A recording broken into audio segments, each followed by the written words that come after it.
Good afternoon, ladies and gentlemen, and welcome to another session of The Democratic View. And I am the hostess. My name is Phyllis Italiano. And with me, I have a woman who is very prominent among her group of people, and her name is Isabel Sepulveda. Isabel, welcome to this show. I am so happy to have you here. Well, I'm happy that you invited me. Thank you so much. So, first of all, I want to know a little bit about you. Tell us where you were born and raised and when you came here. I was born and raised in Santiago, Chile, South America. I came to the United States the first time with my first husband. He was from Ohio. We got married in 1979, so we came to the United States in 1980, and I lived in Chicago for 3 years. Then we moved to California, lived there for a year. We separated, and I went back to Chile with my daughter, Constance, and went back to Chile, stayed there for 6 years, and then decided to come back to the United States again. This time I came to East Hampton. Really? And when you came back, you were able to get a visa to come into the... I didn't need a visa. I had a green card. You had a green card? Yeah. When I married my husband, he was, his best man was the naval attaché of the American Embassy. And because I married to an American, which I got a green card right away. I mean, I flew with my Social Security. I had everything but I never knew how important was a green card. Not even when I left the first time. I never knew. Later on when I came back, and I started noticing the people will do anything, pay a lot of money to lawyers to get green cards. I realized, wow, that ID that I had is a green card. You know, to me it was my ID card, period. Because in Chile you have a carnet de identidad, which is an ID card just like the green card, with your picture, with your information, and it's a national thing. Everybody carries that. So, I mean, the driver license is not really your ID card because there's a lot of people who don't drive. So you have the national ID card. So in my mind, that card that I have, it was my United States ID card. But then I realized when I came back that, wow, that thing, that people pay $20,000 to lawyers so they can have a green card. So what does a green card get you? It gives you status to live here. Gives you the right to live here? Oh, yeah. And is that That makes you legal. You can buy, you can go to school, property, everything. I mean, you are a legal person with that card. Does it lead to citizenship then if you want it? If you marry to an American citizen, after 3 years, you can apply for your citizenship. If you're not married to an American, you have to wait 5 years before you can apply for citizenship. Yep. See, we have no national identification card in this country. Yeah. You have a birth certificate and you have your one. driver's license. Well, that's kind of like your But that's ID. state by state. Yeah, You know, that is not quite the same thing as something that is national, you know. So you came here and I came to East Hampton. My aunt and uncle were living in 3 Mile Harbor Road, so I stayed with them at the beginning. I got a job at the hardware store with Bernard, and right there in Newtown Lane, you know, Bernard Kimbach, and so I work in the hardware store. And in the weekends, I used to work in Nick and Tony. I was a cashier in Nick and Tony. Those were my 2 first jobs, Nick and Tony and the hardware store. Well, you certainly have gotten yourself to being quite a career so far. Yeah. I mean, I wanted a job as soon as possible. I didn't, you know, even so I brought my savings. I didn't want to start using my savings. You know, I wanted to get a job right away and start working. And I remember I put my daughter at school in John Marshall. Then I put her in Stella Maris in South Harbor. So she went to Stella Maris. I know, and that's a great building. And then she went to Ross School from 5th grade to 12th grade.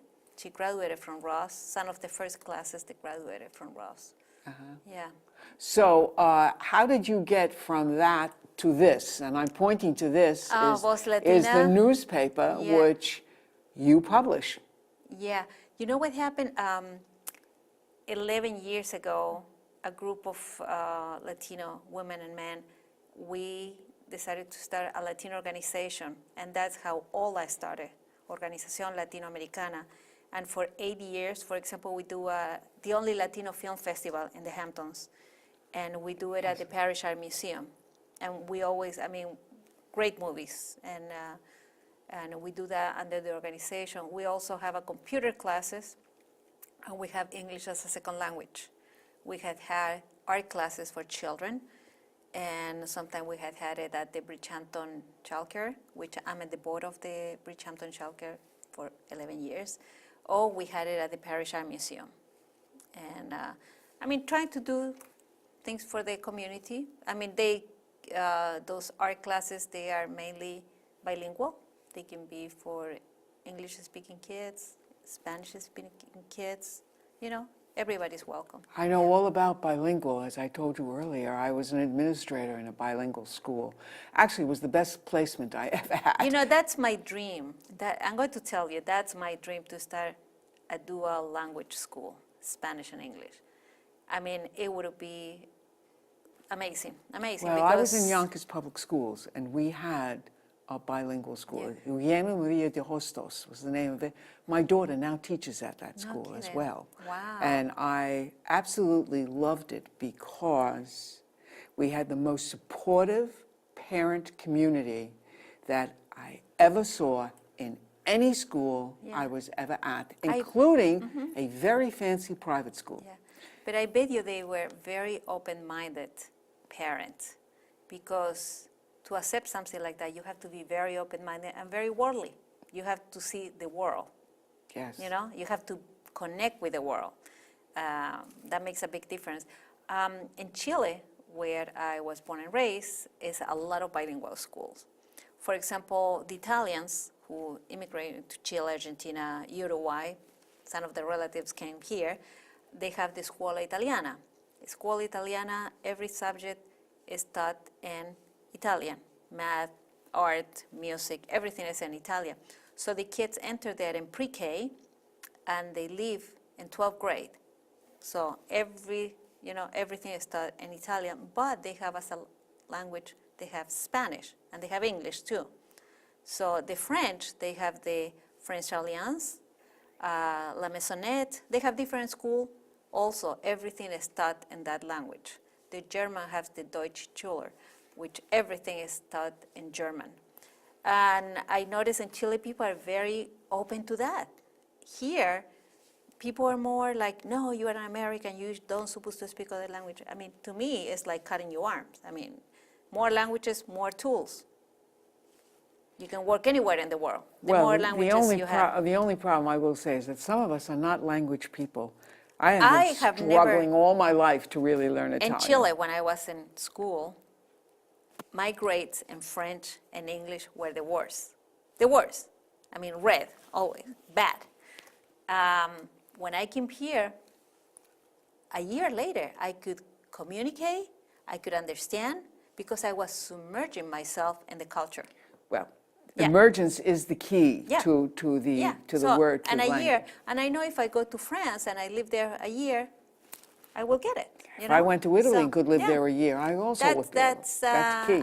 Yeah, it's a key to live in the place, and also makes you, to see Well, more. I want to also get back to how this Okay. newspaper, which Okay, has so been- we started Ola, it's and a wonderful tool for the Latino people here, Yeah. because there are articles, which I try to pick it up, as I mentioned to you before, every month. I didn't realize it was monthly, because I know that sometimes is I couldn't monthly. find it, and then sometimes I would it goes find fast. It you goes know. fast. So when we started Ola, a week later, I get a phone call from the Southampton Press, and mainly was to talk about starting a Spanish paper. Because I always had the idea of that newspaper, I told them, yes, that's a great idea. But nothing happened till a year later, that they called me again, because they have been looking for editor, And they called me a year later and said, Isabel, we think you should be the editor of the Spanish paper. I said, yeah, I mean, I didn't study journalism. I have never worked in a newspaper, but I'm willing to learn. So we started Nuestra Prensa. But it didn't last more than a year because of the advertising. It was hard to get advertising to buy ads in the paper. And that's when one of the clients, Ola had a newsletter. And one of the clients from the newsletter, every time I saw him, he will say, Isabel, you should start your own newspaper. Every time. So one time he said, you know what? I don't want more hesitation on you. And he took his checkbook, he wrote me a check, and he said, here, for 4 months of advertising. Wonderful. And that was what I needed. You know, I mean, he gave me the push that I needed. And yeah, I did it. I started, and that's 8 years ago.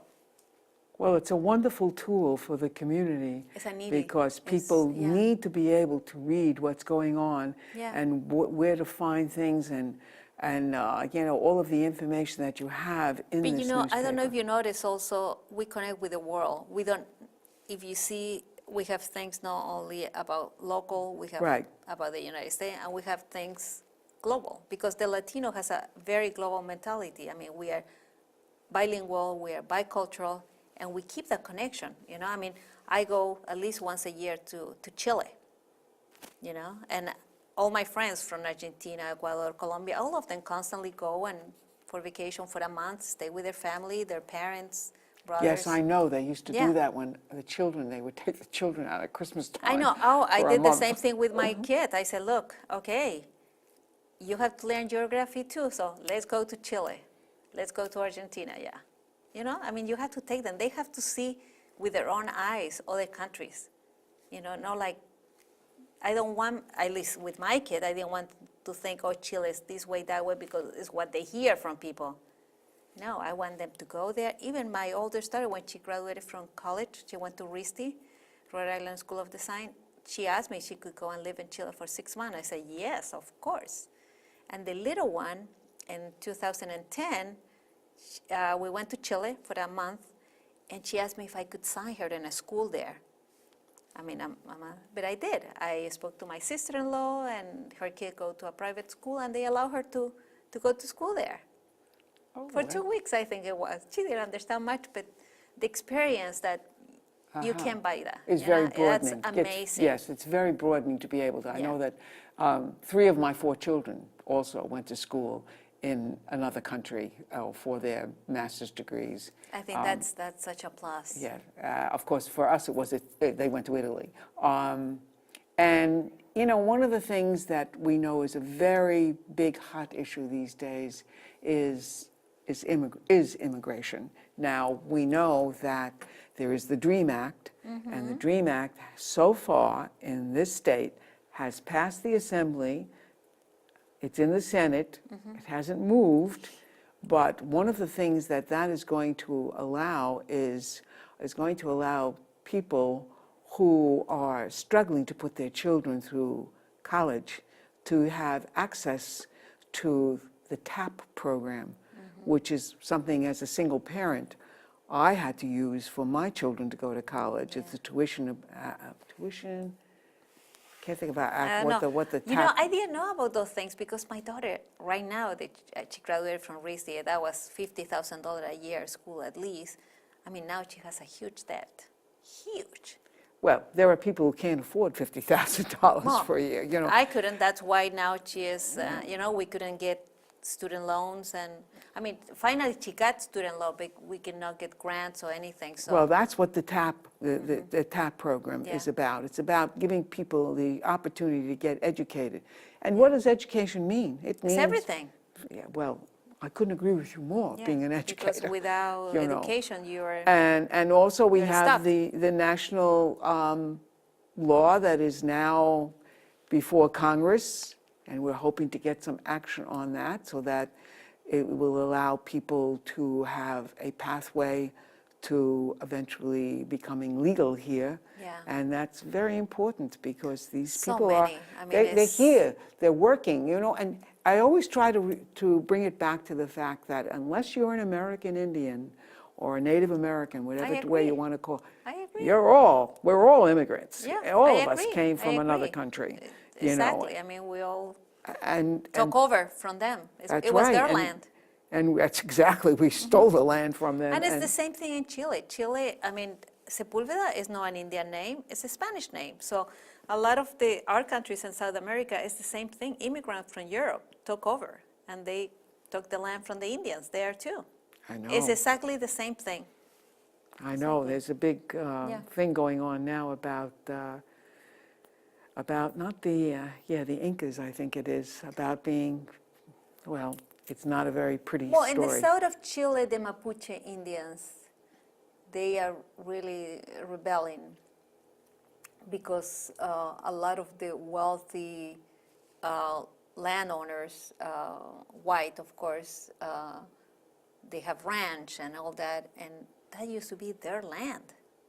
It used to be their land, and now they are all pushed away, you know, Well, some of the biggest landowners in Brazil. Same thing. It's a lot are of Germans there. I mean, it's white people yeah. taking over, the Amazon basin, which is terrible. I have this Terrible. friend who was in my writing group, and he was talking about that. And also, on this immigration law, I'm hoping that it will pass. And one of the things we did, I'm talking about the group that I sort of represent, East Hampton Democrats, and we did form a committee, and we asked people, to the Latinos, what do you need? And what the Latinos gave us a list of the things that they felt they need. They get a GED, Definitely. local here in So they East can- Hampton, more ESL classes. Definitely. How do you get to become a citizen? Schooling on that. How do you get a mortgage if you want to buy a house? Yeah. I mean, there were so many little, what you would think. Yeah, I remember I was in that meeting, but I didn't go to the meeting which one were the three top ones? Well, we've had. The GED was the top, Yes. yeah. Yes, it was JB who had this Yeah. enormous list, which I could hardly keep up with, Yeah. with writing down of all of the needs of people. And one of the things we have talked about a great deal is also being able to provide housing for, low-cost housing for some of the people who particularly may come here only for a short period of time to work. Temporary housing, Yeah. yeah, workers. Yes, the workers' housing, and trying to Yes, and work on. people come from May till September. After That's that, they right. go. The economy here, I mean, it's amazing. After September, people struggle. I mean, people struggle because it's not a year-round economy. Yes. And I wish the governments, the two local governments, will do something to bring, like they do in the Norfolk. They have the Jazz on the Vine in January, February, and March. I think it's like 6 or 8 weeks. And that brings a lot of people from Nassau, from up the island, from the city, and brings money that otherwise the Norfolk would be dead, And here, it's the same thing. I mean, it's so sad for me because I noticed with the newspaper, after September, all the advertising goes down because people cannot afford to do advertising. And it's because the summer people, the weekend people, they don't come unless you have something to attract them. That's true. Well, we do have the film festival there. But that's 3 days. I know. I know. You're right. There isn't enough to attract them to kind of keep the economy To rolling. help the economy. So there needs to be, if we do have these enormous lags of time where there isn't enough work for people, Yeah. then we need to, if they can't be going back and forth, because going back and forth is also very difficult. And very expensive. And very expensive, exactly. We need to be able to provide some kind of housing, and that's another one of the big issues that we need to work on for. Well, housing, I think, is a big issue for everybody. I mean, I have been involved going to meetings in Southampton since 2001, and that housing has been a big issue since, always. look at Southampton downtown. It's all, compared to South Harbor, that's amazing because almost every building has apartments on the second floor. So it's people who live there year-round. They have children. They stroll up and down the street. They buy. It's alive. You go to Southampton after 5 o'clock and it's dead. I know. And it's so sad because those businesses are struggling. If they keep struggling, they will have to close, and then what are we going to get? Just big corporations getting those businesses, and they have enough money to close after October and don't open till May. So they have the money, they can do it. It happened here in East Hampton. It's a lot of big name stores, so they can afford to close in the winter. But the sad part that these little towns, they are beautiful when they have those little mom and pop store, local people who live in the community. Dear. I remember I wrote a letter when I picked up a magazine of National Geographic in my dentist's office in Yonkers, and there was an article listing all of the different beaches and places to go. And number 50 in the United States, and they only did 50, was the Hamptons. And it said, Wow. Avoid at all costs, because it's all about just servicing the rich. Oh, yeah. And I was shocked. At that time, I was working with my mother who had needed help, and I needed to get paper clips one time.